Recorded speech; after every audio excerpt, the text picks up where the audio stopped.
Em nosso estudo de hoje, a lição 8 do livro Dinheiro, e tem por título Diante de Deus e de César. Em nosso relacionamento habitual com César, simbolizando o governo político, não nos esqueçamos de que o mundo é de Deus e não de César, a fim de que não sejamos parasitas na organização social que fomos chamados a viver. Muitos se acreditam plenamente exonerados de quaisquer obrigações para com o poder administrativo da terra, simplesmente porque, certo dia, pagaram à máquina governamental que os dirige os impostos de estilo, exigindo-lhe em troca serviços sacrificiais por longo tempo. É justo não olvidar que somos de Deus e não de César, e que César não dispõe de meios para substituir, junto de nós, a assistência de Deus. Por isso mesmo, a lei, expressando as determinações do alto, conta com a nossa participação constante no bem, se nos propomos alcançar a vitória com o progresso real. Examinando o assunto nesses termos, ouçamos a voz do Senhor que nos fala na acústica da própria consciência e procuramos a execução de nossos deveres sem esperar que César nos visite com exigências ou aguilhões.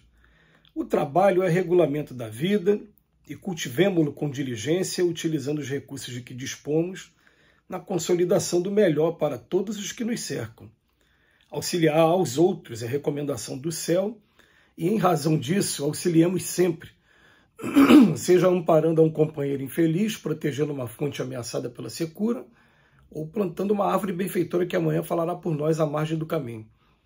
Todos prestaremos contas à divina providência quanto aos bens que nos são temporariamente emprestados e, sem qualquer constrangimento da autoridade humana, exercitemos a compreensão e a bondade, a paciência e a tolerância, o otimismo e a fé, apagando os incêndios da rebelião ou da crítica onde estiverem e estimulando em toda parte a plantação de valores suscetíveis de estabelecer a harmonia e a prosperidade em torno de nós.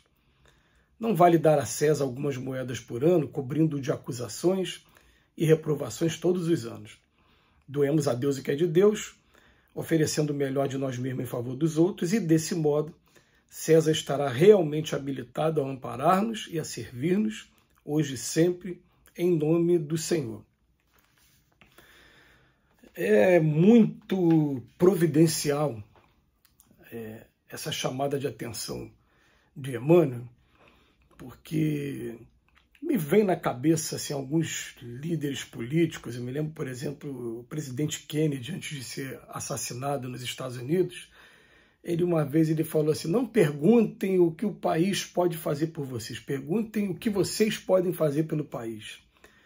Nessa mesma linha de raciocínio, eu me lembro de ouvir Nelson Mandela também falar, me lembro de Martin Luther King, também numa luta muito bonita, né, de direitos, também falar nesse mesmo sentido.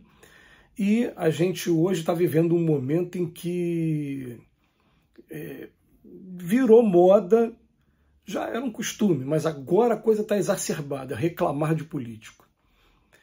E reclamar de político, muitas das vezes, porque a pessoa não toma a iniciativa de fazer, às vezes, o mínimo. Não estou nem falando assim de dar um pouquinho a mais. Por exemplo, da calçada para fora, o que custa a pessoa, né, varrer a calçada e cuidar da sua calçada? Mas ele acha não, que aquilo ali é propriedade da prefeitura e que a prefeitura que deveria prestar os cuidados de manutenção. Então, a questão, o Emmanuel vem trazer para a gente hoje uma questão interessante. Ele fala diante de César, por quê? Vamos lembrar que é aquela passagem do Evangelho maravilhosa que demonstra assim, para todos que lerem de maneira imparcial o tamanho da inteligência do Cristo, quando ele estava sendo colocado à prova, no momento que foi feita uma pergunta diante de judeus e de romanos, que qualquer resposta que Jesus desse desagradaria a um ou outro. A gente deve pagar os tributos a Roma? Se ele fala que não, os soldados romanos centuriões poderiam prendê-lo naquele momento.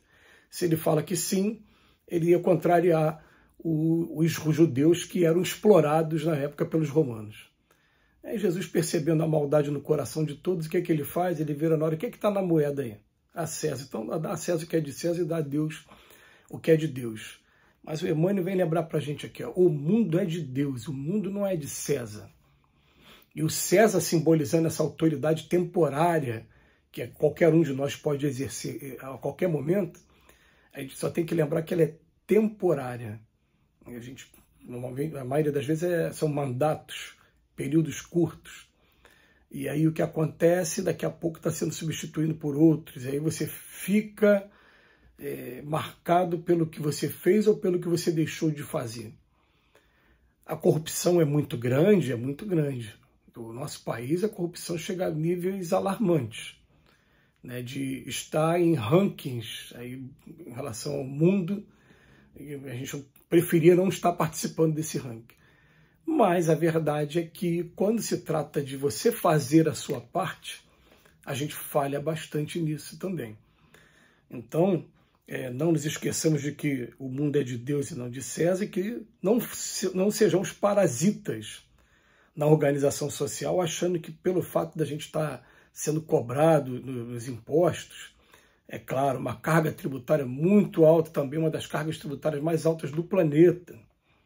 Está também num ranking que também não seria nada desejável, o de corrupção e também do volume tributário que a gente paga. Só em falar nos tributos, falar dos impostos.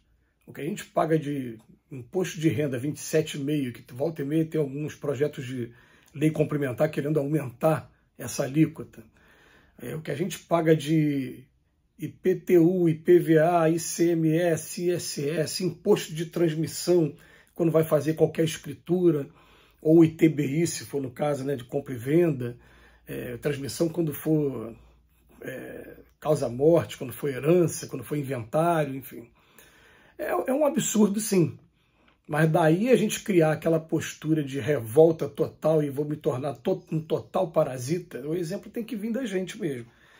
Então, ele vem falar aqui para a gente, é justo não olvidar que somos de Deus e não de César, e que César não dispõe de meios para substituir a assistência de Deus, não. E outra coisa também, né? Não vai conseguir nunca fazer tudo. É uma coisa interessante que a gente observa, que a gente tem que tomar muito cuidado. A gente tem um deslizamento de terra num determinado lugar.